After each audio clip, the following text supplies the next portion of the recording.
Good afternoon, नमस्कार, बहुत बहुत स्वागत है। मैं हूं अमित सिंह। 1 PM स्पेशल लेकर हाजिर है। आज बंगाल की बात करेंगे, लेकिन एक अलहदा, एक जुदा एंगल। बंगाल की गलियों में आज एक अलग ही हलचल है, लेकिन यह हलचल सिर्फ राजनीतिक नहीं बल्कि अवैध रूप से बसे लोगों के पलायन की है। पश्चिम बंगाल में जैसे ही नई सत्ता यानी बीजेपी सरकार का आगमन हुआ, बरसों से अवैध तरीके से रह रहे घुसपैठियों के बीच हड़कंप मच गया। जो लोग सरकारी तंत्र को ढाल बनाकर स्थानीय लोगों के रोजगार पर कुंडली मारकर बैठे थे, अब उन्हें अपनी गिरफ्तारी का डर सता रहा है, सहमे हुए हैं। सीमावर्ती जिलों में आधी रात को लोग अपना सामान समेट कर निकलते देखे जा रहे हैं। तस्वीरें देखिए।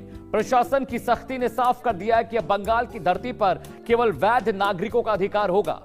आज उत्तर 24 परगना से लेकर मालदा और मुर्शिदाबाद तक के बाजारों में सन्नाटा है। वो दुकानें, वो रेहड़ियां और वो अवैध ठिकाने रातों रात खाली हो गए। वो बाजार जहां कभी पैर रखने की जगह नहीं होती थी, आज वहां सन्नाटा पसरा है। ये वो बाजार थे जहां घुसपैठियों ने स्थानीय सिंडिकेट के साथ मिलकर कब्जा कर रखा था, लेकिन अब नजारा बदल चुका है। घुसपैठियों में भगदड़ मची है। घुसपैठिए सिर पर पांव रखकर भाग रहे हैं। देखिए, ये बॉर्डर की तस्वीरें हैं। उधर शपथ ग्रहण समारोह हो रहा था और इधर घुसपैठिए और अवैध तरीके से रह रहे लोग पश्चिम बंगाल छोड़कर भाग रहे थे। अब ये भागम भाग की तस्वीर भी देखिए। गिरफ्तारी का खौफ ऐसा सता रहा है कि ममता जी के राज्य में जो अवैध प्रवासी थे, यहां आनंद के क्षण भोग रहे थे, अब जैसे ही नई सरकार आई है, अब उनकी हवा खराब हो गई है। भाग रहे हैं और इतना भाग रहे हैं कि तस्वीरें देखिए कि किस तरह से झोला झंडा लेकर भाग रहे हैं। ठीक है, चलिए अब आगे बढ़ते हैं खबरों में। जी हां, समझिए बंगाल में घुसपैठ से क्या बदला। जी हां, बंगाल में घुसपैठ से क्या बदला है और क्यों यह घुसपैठ। अब यहां पर दिक्कतें देखिए कि नई सरकार के आते ही जितने घुसपैठिए हैं सब भाग रहे हैं, छोड़कर हाहाकार मचा हुआ है। जी हां, बीजेपी की सरकार घुसपैठियों में खौफ क्यों है, यह आपको बताएं। बीजेपी की सरकार घुसपैठियों के खिलाफ जिस तरह के एक्शन ले रही थी, उससे ये डरे हुए हैं। जी हां, डिटेक्ट, डिलीट और डिपार्ट मॉडल बीजेपी का घुसपैठियों को चुन चुन कर बाहर निकालना। डिटेक्ट, डिलीट और डिपोर्ट की नीति की दहशत देखने को मिल रही है घुसपैठियों में। एक खास समुदाय के लोग भी भाग रहे हैं वहां से। घुसपैठियों में डिटेंशन सेंटर भेजे जाने का डर सता रहा है, जो ममता बनर्जी के रहते नहीं था। भारत बांग्लादेश बॉर्डर सील होने का खौफ उन्हें सता रहा है। उन्हें लग रहा है अगर बॉर्डर सील हो गया, पकड़े गए तो क्या होगा। जी हां, वजह नंबर 2 आपको बताने जा रहे हैं। पहली वजह तो आपने देख ली। वजह नंबर 2, बीजेपी का घुसपैठियों को चुन चुन कर बाहर निकालने का जो फैसला है। पीसीआर प्लीज प्ले वजह नंबर 2। दूसरे ग्राफिक्स पर आइए। दिस फर्स्ट, एसआईआर का प्रहार। एसआईआर अभियान ने घुसपैठियों की कमर तोड़ दी है। जी हां, जब इंटेंसिव रिवीजन हुआ तो जितने फर्जी वोटर थे, फर्जी नागरिक थे, उनकी पहचान हो गई।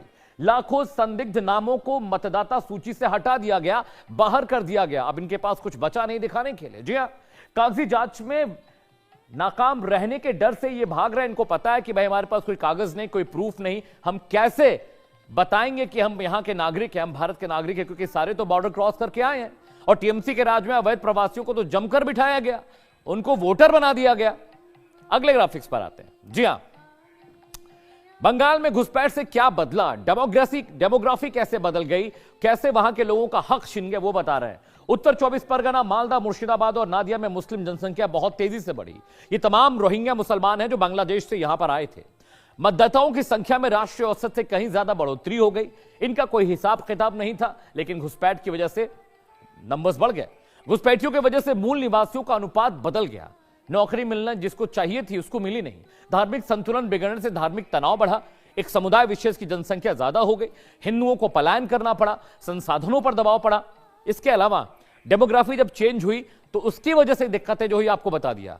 अब समझिए कि ये जो इलाके हैं उत्तर 24 परगना, मालदा, मुर्शिदाबाद और नादिया में मुस्लिम जनसंख्या को लेकर जितने भी वहां पर समुदाय थे, उनमें इंबैलेंस हो गया। और जब इंबैलेंस हुआ उसकी वजह से दिक्कतें हुई। घुसपैठिए लगातार बढ़ते चले गए और वहां पर जो असल वहां के रिहायशी लोग थे, जो असल स्थानीय लोग थे, उनसे ज्यादा घुसपैठिए वहां पर हो गए। जी हां, अगले ग्राफिक्स पर आते हैं। संसाधनों पर दबाव भी बढ़ा। घुसपैठिए कम मजदूरी पर काम कर स्थानीय लोगों को रोजगार छीनते रहे। जो घुसपैठिए थे वो कम पैसे में काम करते थे, लोकल लोगों का रोजगार छीन रहे थे। इसके अलावा फर्जी दस्तावेज के जरिए सरकारी योजनाओं का उन्हें फायदा भी मिल रहा था और ये सब कुछ टीएमसी के राज में हो रहा था। इन्हीं फर्जी वोटर्स के जरिए टीएमसी अब तक जीत कर आ रही थी।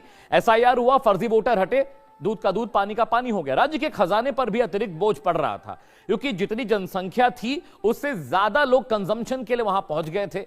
अब सुरक्षा और अपराध के एंगल से समझते हैं। संसाधनों की बात कर ली हमने, डेमोग्राफी की बात कर ली, सुरक्षा अपराध के नजरिए से सीमा पार से होने वाले घुसपैठ से प्रदेश में क्राइम बढ़ गया, क्योंकि ये वो लोग थे जिनका कोई आइडेंटिफिकेशन नहीं था। इनको पता था कि क्राइम करेंगे भाग जाएंगे बॉर्डर से। नकली नोटों का कारोबार और ड्रग्स की तस्करी केस बहुत तेजी से बढ़े, क्योंकि बांग्लादेश से बड़े पैमाने पर ड्रग्स और नकली नोट आते हैं। नेपाल, बांग्लादेश, ये दो रूट हैं जहां से नकली करेंसी भारत में आती है। अवैध रूप से बसे लोगों ने क्रिमिनल और आतंकियों की सुरक्षित पनाहगार बना दिया। वहां से जो आतंकवादी आते थे, क्रिमिनल्स आते थे, यहां पर जो घुसपैठिए पश्चिम बंगाल से पहुंचे थे, पश्चिम बंगाल में पहुंचे थे बांग्लादेश से, वो यहां पर लोगों को पनाह दे रहे थे, जिसकी वजह से इन्वेस्टिगेटिव एजेंसियों को दिक्कत हो रही थी। जी हां, बांग्लादेश से घुसपैठ के अलावा एक डोंकी रूट भी है। उस डंकी रूट के बारे में आपको बताते हैं। डंकी रूट यानी अवैध तरीके से किसी देश में दाखिल हो जाना। अब उसके बारे में आपको बताते हैं मैप के जरिए। आइए फटाफट, ये देखिए भारत बांग्लादेश बॉर्डर है जो करीब 4000 किलोमीटर से ज्यादा का है। ऊपर वहां पर ये भारत का हिस्सा है। पश्चिम बंगाल का जो बॉर्डर है वो करीब 2000 किलोमीटर से ज्यादा का है। 300 किलोमीटर में बाड़बंदी नहीं है। तो जो ये वाला इलाका आप देख रहे हैं, यहां पर बाड़बंदी नहीं है। होता क्या है कि वहां से जो घुसपैठिए हैं, वो घुसपैठिए वहां से होते हुए इस रास्ते से यहां पर दाखिल होते हैं पश्चिम बंगाल के अंदर। क्योंकि बाड़बंदी नहीं है, खुला बॉर्डर है। हालांकि बॉर्डर चेक पोस्ट वहां पर है, लेकिन पूरे जो बांग्लादेशी घुसपैठी हैं वो यहां सर, ये जो आपको रेड डॉट दिखाई दे रहे सारे बॉर्डर, ये बॉर्डर है सारा, ये सारा बॉर्डर का इलाका है। यहां पर बाड़बंदी नहीं है। यहां से ये पश्चिम बंगाल में दाखिल हो जाते हैं।